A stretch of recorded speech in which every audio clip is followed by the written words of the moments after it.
La chronique juridique. Le divorce par consentement mutuel. Par acte d'avocat, sans juge. Marie-Christine, bonsoir. Bonsoir Thierry, bonsoir à tous. Nous allons parler aujourd'hui du divorce par consentement mutuel par acte d'avocat, sans juge. Alors, la situation pratique, Marie-Christine? Eh bien, une situation pratique très courante, puisque si l'on regarde les statistiques de l'INSEE, on a pas moins d'environ 120 000 divorces par an sur le territoire français. Donc, on va partir d'un couple d'amis mariés de longue date qui ne s'entend plus.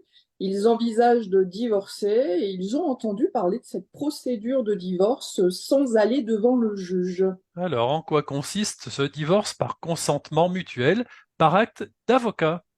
Eh bien, la particularité de cette procédure est qu'elle ne requiert plus l'intervention du juge, mais seulement celle de deux professions réglementées, à savoir des avocats et le notaire.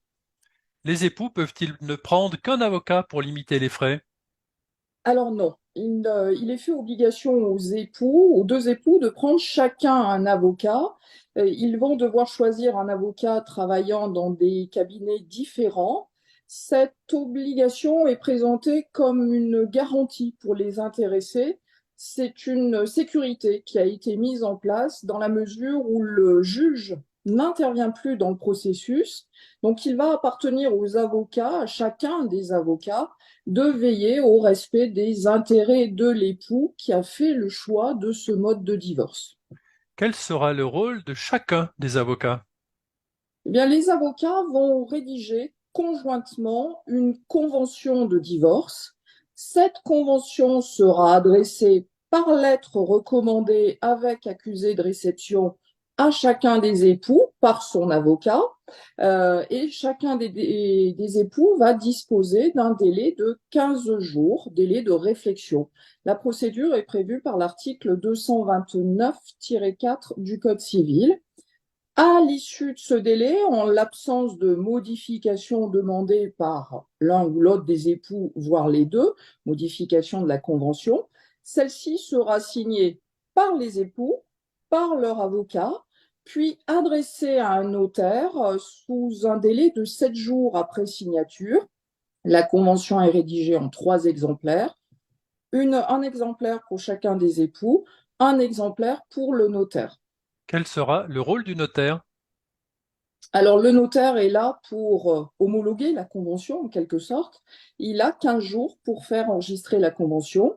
Dans ce délai de 15 jours, il va vérifier la convention, il va s'assurer du respect du délai de réflexion, ce fameux délai de 15 jours qui a bien été laissé aux époux avant signature. Et puis, une fois qu'il aura vérifié la convention, que le délai a été respecté, il va procéder à l'enregistrement de cette convention. Et une fois la convention enregistrée, le divorce est prononcé. On ne passe plus devant le juge.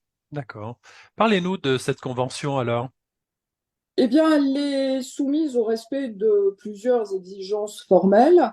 Il faudra retrouver dans cette convention des renseignements relatifs aux époux, à leurs enfants s'il y a des enfants, à leurs avocats, des mentions relatives à l'accord des époux sur le principe de divorcer, les modalités du règlement de ce divorce pour tous les effets, qu'il s'agisse d'effets patrimoniaux, extra-patrimoniaux, et puis quant à l'état liquidatif éventuel du régime matrimonial. Donc ce divorce suppose véritablement que les époux soient d'accord sur tout. Plus précisément, ils vont devoir être d'accord, bien entendu, sur le principe de divorcer, et puis sur les effets du divorce. Qu'en sera-t-il du sort des biens? Qu'en sera-t-il du sort des enfants? En cas de désaccord des époux sur l'un de ces points, il faudra alors, à ce moment-là, aller devant le juge, recourir au juge. Cette procédure sera impossible à mettre en œuvre, donc ce divorce par consentement mutuel, par simple acte d'avocat. Procédure impossible à mettre en œuvre s'il y a un enfant mineur qui a demandé à être entendu par le juge. Donc Peut- là, il faudra D'accord. aller devant le juge. Mhm. Peut-on revenir sur ce qui a été prévu dans la convention? Non, Une fois la convention signée, elle fait véritablement la loi des parties. Et si l'une des parties entend revenir dessus, on n'aura d'autre solution que de saisir le juge. Par exemple, sur un mode de garde de l'enfant, on s'était mis d'accord dans la convention et finalement on s'aperçoit que cela ne convient plus. Eh bien, un des parents s'apercevant que cela ne convient plus devra saisir le juge ou sur la pension alimentaire ou autre. D'accord. C'est quand même une procédure simplifiée quand il n'y a pas de conflit entre les époux.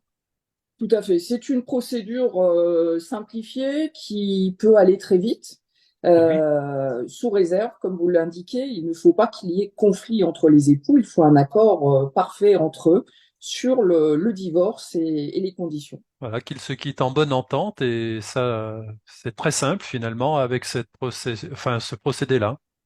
Tout à fait. Donc, Ah on oui, aura les honoraires d'avocat pour chacun des époux et puis des honoraires pour le notaire, notamment sur l'aspect enregistrement, qui sont de l'ordre de 45 euros pour l'enregistrement, de mémoire, hein. très bien. Alors peut-être ne connaissiez-vous pas cette procédure. Merci Marie-Christine de nous l'avoir fait découvrir. Avez-vous une idée de ce que vous nous mijotez pour la suite?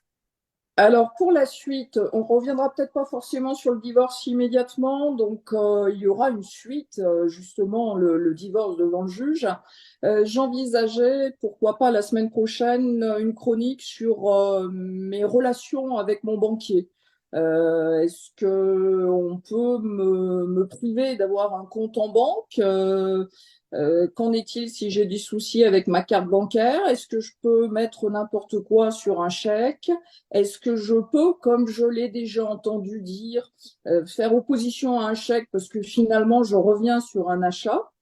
Donc toutes ces Mhm. petites questions. On en avait parlé de ça, des achats et du droit ou pas de pas se déjuger, mais de revenir sur sa décision d'acheter. Tout à fait. Donc là, je le verrai d'un point de vue banque, relation avec le banquier, en Très bien, espérant avoir le temps de rédiger. c'est ça. Marie-Christine, merci à vous. Bonne semaine. Bonne semaine, merci à vous Thierry, merci à tous et bonne semaine à tous. À la semaine prochaine. À la semaine prochaine.